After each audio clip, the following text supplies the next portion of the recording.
Yesterday, the PSP Go was launched, and while it breaks new ground by ditching the UMD drive and getting a new, sleek slider form factor, it certainly isn't perfect. Between the total loss of all your original PSP UMDs and the fact that downloadable games can cost even more, it's not for everyone. So let's dive into the good and the bad of Sony's latest handheld system.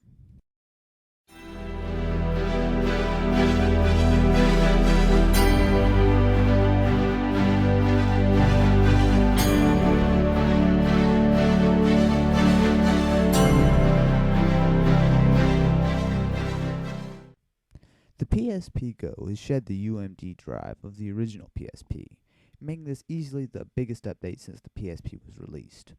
In an age of digital downloads, the large, noisy, and slow UMD discs were a throwback to a while ago. In losing the UMD drive, the PSP Go has finally been able to shrink by a substantial margin, now roughly the size of an iPhone, and finally easily pocketable, and has gained some nice looking slide out controls. However, this is certainly not the PSP2. Two of the biggest gripes about it are what it doesn't add, namely a touchscreen or even a second analog stick.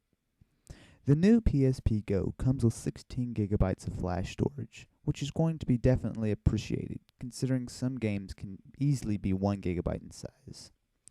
In addition, you can expand the storage by adding a memory stick micro.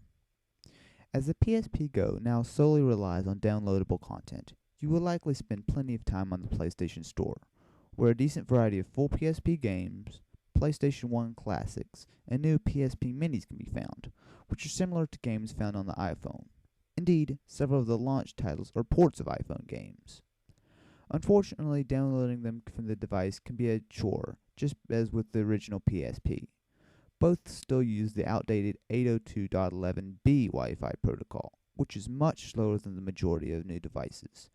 Regardless of your connection, it's likely going to be a better idea to download games from your computer and sync them over using the new MediaGo software. When you compare the PSP Go to the PSP 3000, there are quite a few differences which you should take into consideration. Obviously, the PSP Go is much smaller, and having 16 gigabytes of built-in flash storage is certainly a welcome addition. The screen size is a bit smaller than on the PSP 3000, 3.7 inches compared to 4.3, but the resolution is the same, and the PSP Go seems to have a bit of a brighter screen, so that's mostly a wash. However, a big sticking point is the price.